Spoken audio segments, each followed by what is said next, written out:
Assalamualaikum warahmatullahi wabarakatuh. Perkenalkan, saya Suci Indah Noviana, NIM 1931411114 dari PGMI 3D. Dalam kesempatan kali ini, saya akan menjelaskan tentang pengertian dan sumber ajaran Islam dalam metodologi studi Islam. Selamat menyaksikan. Pengertian dan sumber ajaran Islam. Baiklah, saya akan menjelaskan sedikit tentang pengertian dan sumber ajaran agama Islam. Islam, kata Islam berasal dari bahasa Arab, terambil dari kata salima yang berarti selamat, sentosa. Dari asal kata itu dibentuk kata aslama yang artinya berserah diri, masuk dalam kedamaian, memelihara dalam keadaan selamat, sentosa, dan berarti pula menyerahkan diri, tunduk, patuh, dan taat. Kata aslama itulah yang menjadi kata Islam yang mengandung arti segala arti yang terkandung dalam arti pokoknya. Oleh sebab itu, orang yang berserah diri, patuh, dan taat disebut sebagai orang muslim. Orang yang demikian berarti telah menyatakan dirinya taat, menyerahkan diri, dan patuh kepada Allah Subhanahu wa Ta'ala. Orang tersebut selanjutnya akan dijamin keselamatannya di dunia dan akhirat. Dari pengertian kebahasaan ini, kata Islam dekat dengan kata agama yang berarti menguasai, menundukkan, patuh, hutang, balasan, dan kebiasaan.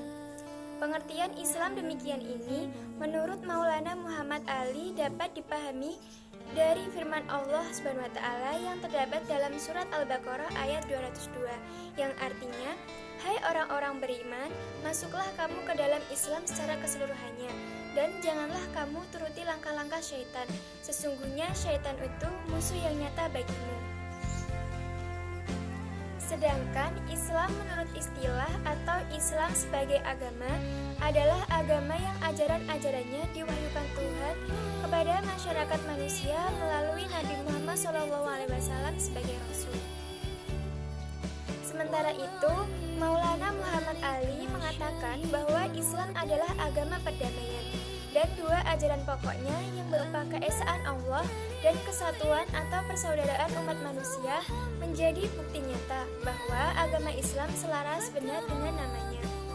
Islam bukan saja dikatakan sebagai agama seluruh Nabi Allah SWT, sebagaimana tersebut pada beberapa ayat kitab suci Al-Quran, melainkan pula pada segala sesuatu yang secara tak sadar tunduk sepenuhnya kepada undang-undang Allah yang kita saksikan pada alam semesta. Selanjutnya, saya akan menjelaskan tentang sumber-sumber ajaran agama Islam. Sumber ajaran Islam yang pertama adalah Al-Quran. Kata Al-Quran digunakan untuk menunjukkan kalam Allah yang diwahyukan kepada Nabi Muhammad SAW. Kalam Allah yang diwahyukan kepada nabi-nabi selain Nabi Muhammad SAW tidak dinamai Al-Quran, seperti Taurat yang diturunkan kepada Nabi Musa, Zabur kepada Nabi Daud, dan Injil kepada Nabi Isa. Dari sudut isi atau substansinya, fungsi Al-Quran adalah sebagai berikut. Yang pertama adalah Al-Huda sebagai petunjuk bagi manusia secara umum, petunjuk bagi orang yang bertakwa, dan petunjuk bagi orang-orang yang beriman. Yang kedua adalah Al-Furqan, yang artinya pembeda, yang artinya membedakan antara yang hak dan yang batil, antara yang benar dan yang salah. Dan yang ketiga adalah Al-Syifa atau obat, yaitu obat bagi penyakit-penyakit yang ada dalam dada atau penyakit psikologis.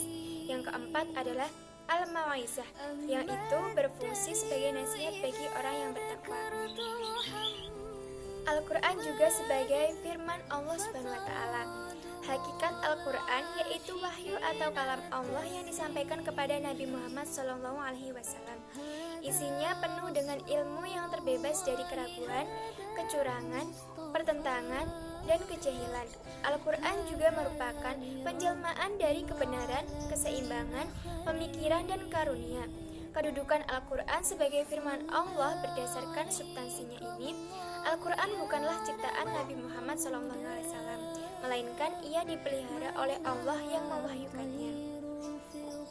Yang kedua adalah hadis. Hadis sebagai sumber ajaran kedua atau sumber hukum kedua setelah Al-Quran. Selain ketetapan Allah yang dipahami dari ayatnya secara tersirat juga merupakan ijma atau konsensus, seperti terlihat dalam perilaku para sahabat. Fungsi hadis terhadap Al-Quran itu sebagai penjelas atau al-bayan. Mereka kemudian membagi al-bayan kepada beberapa kategori sesuai dengan dan mengikuti kategorisasi yang diajukan oleh ulama salaf. Hadis juga berfungsi merinci dan menginterpretasi ayat-ayat Al-Quran yang mujmal atau global, serta memberikan persyaratan takyid terhadap ayat-ayat yang mutlak. Dan yang terakhir adalah ijtihad. Ijtihad adalah salah satu sumber ajaran Al-Quran. Secara bahasa, ijtihad berasal dari kata jahada. Kata ini berarti kesanggupan atau al-wus, kekuatan al-taqah, dan berat al-masyaqqah.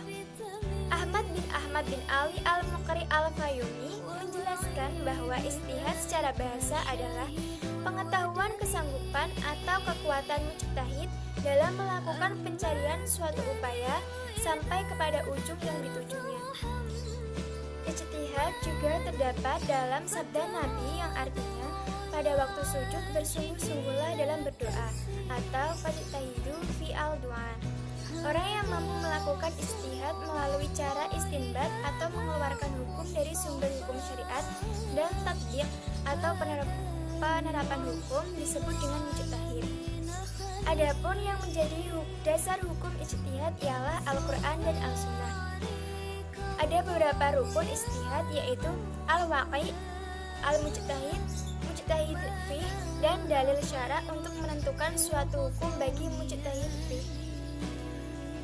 Ijtihad ini juga memiliki syarat-syarat, yaitu mengetahui Al-Quran dan Al-Sunnah yang bertalian dengan masalah-masalah hukum. 2. Mengetahui ijma'. 3. Mengetahui bahasa Arab. 4. Mengetahui ilmu usul fikih. Dan yang kelima adalah mengetahui nasikh mansukh. Ulama juga berpendapat jika seorang muslim dihadapkan kepada suatu peristiwa atau ditanya tentang suatu masalah yang berkaitan dengan hukum syara', maka hukum ijtihad bagi orang itu bisa wajib ain, wajib kifayah, sunnah atau haram, bergantung pada kapasitas orang tersebut. Demikian ringkasan yang saya kutip dalam video kali ini. Kurang lebihnya saya mohon maaf. Semoga dapat bermanfaat bagi kita semua. Wassalamualaikum warahmatullahi wabarakatuh.